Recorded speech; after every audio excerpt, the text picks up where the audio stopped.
Has anyone else noticed that the only creators behavior promotes are constantly forced to dick suck them, while everyone else who thinks for themselves is left to rot, with no benefits or financial incentives? About a year ago, it was common for these slaves to criticize DBD in a safe way constructively, and we had a better game for it. Now, coincidentally, right after the Fog Whisperers got expanded into the creator program, including a lot more creators, we've had DBD's worst year in recent memory, and pretty much everyone agrees on that. But that same audience was just told by their overlords to consume the slop without a second thought. Even creators like Scott Cuck, who used to make their entire personality behavior bad, and did have some very good constructive criticism, has now made his entire personality Survivor's giving up is bad, while glazing everything, not soon after the creator program was established. And creators like Ots Darva, who made great videos about a year ago, like the huge gap in DBD's balance, covering the massive imbalance in killer strength, which is a huge problem, have now started saying be grateful for the recycled slop content we get on a 5-month basis, and never challenging anything at all, suggesting anything, nothing. People like him used to be critical of the devs, and we used to get meaningful changes. But him and everyone else in the creator program, which are usually the biggest voices in the community, haven't really made any videos critical of the devs in over a year, which has led to massive stagnation, and nobody knows why. And creators like Refined, who did nothing but give constructive and civil criticism to behavior, mainly about them ignoring the killer role, are just straight up kicked out of the creator program echo chamber with no real warning for speaking his mind, losing all his benefits and financial incentives. And now we're getting even less balance changes as a direct cause of this, despite how awful the state of the game is right now. And nobody cares. I mean, nobody touches killer anyways. So, first one.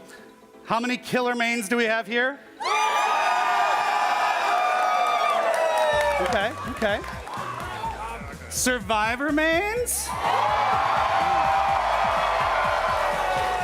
It's about a 4-to-1 ratio. Who cares about the state of the game you used to be passionate about when you can just take the hush money? Nobody cares that we have like 5 different broken Survivor metas right now that are actively ruining games, or that palette density is still in the game and still ruining the killer experience, or that 80% of killers are unviable versus sweats and many of them just need simple changes to be better, or that corrupt is mandatory on every killer and still hasn't been base kit in any way for some reason when we make all of this base kit for Survivor. And Survivor's not in a great spot either right now, because as a direct result of this power creep and horrible balance, killer variety is far less common than it used to be. More blights and ghouls, please. Swift is still borderline cheating, and solo queue is still a dice roll. You have more power than you think, Ots. Or all of you, for this matter. Remember how good 2024 was? I think the breaking point of all of this for me was when Jason came out. And much like last year, where I literally said it's our fault for tolerating such garbage content, you know, half-finished map, recycled weak killer, no survivor, horrible perks. It's the same this time, but with no map, hooray. But despite that, I see everyone just eating up this anniversary paragraph. They made a paragraph for the 10th year anniversary. And I told you so, we deserve this if we tolerate it. I initially thought all the fake positivity around the Jason chapter was just for these copy-pasted creators to be people pleasers and appease the Jason tourists who will go back to one-tricking Survivor in 3 days. Damn!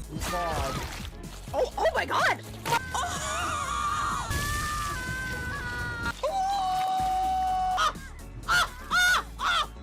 Probably the best Mori, or in the top 3 best Moris in this game.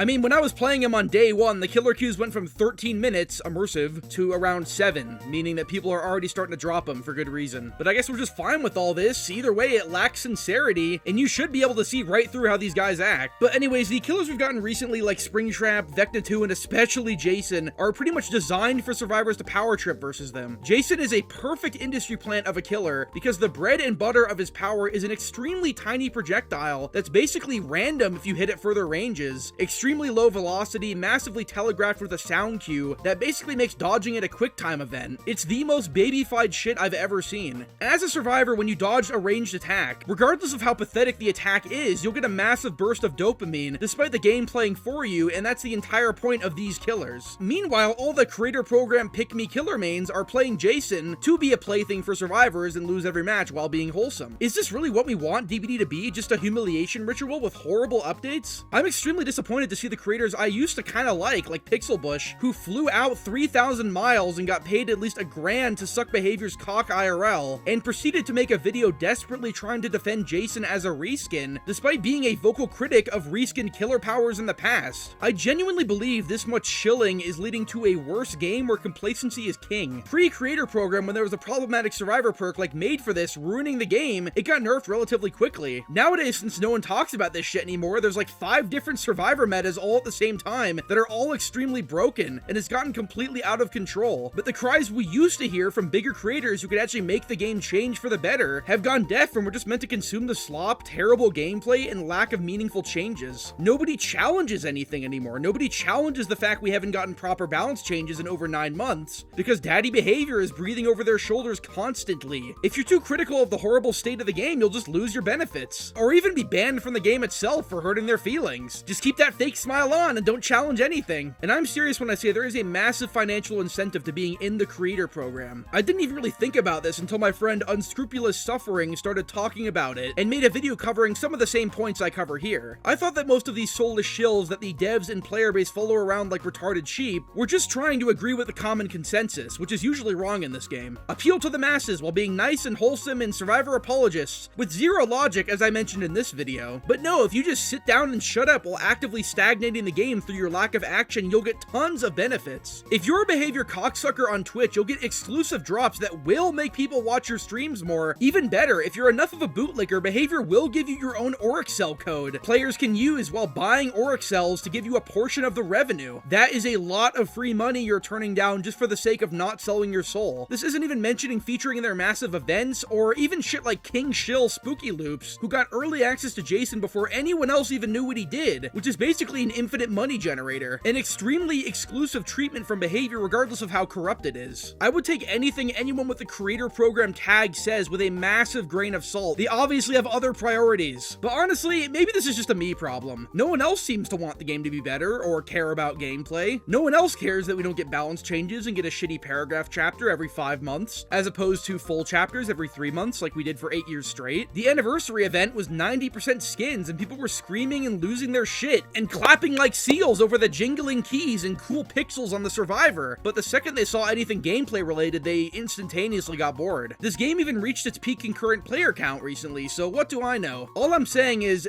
this has no staying power. People are already dropping Jason for being so lame and recycled. The tourists are moving on, and nobody truly cares about the game anymore. Stagnation and complacency. I think it would truly be better for the game if these creator program Nazis actually grew a backbone and demanded better balance and content. Maybe you wouldn't have to complain about the game being so stale then. You don't have to make safe, predictable videos about literally nothing to fit a weekly upload schedule. You can go against the grain a little bit, it might help. And I really do believe that since 2023, this game has actively gotten worse. Before the creator program, we got constant balance changes that were mostly based on the outcry of larger creators. Now we have this. It really makes you think. But on the other hand, sincerity is dead. And is it really worth losing such exclusivity and infinite money just to have a soul? It's a tough choice, isn't it? All it takes is to find that passion for a game you used to care about and wake up. I would probably make way more money if I just sucked cock for a living in the creator program, but being that uninteresting and copy-paste means I probably wouldn't view mog 90% of the community. So I guess I'm happy where I am. It's a worthwhile sacrifice. Not like my voice alone will be heard though. The creator program was supposed to be a way of giving behavior advice as a veteran player, not this. But it's turned into an echo chamber hug box where everyone is fake and no one is truly happy. But keep calling Jason A tier as everyone drops him. Those creator benefits must be tasty.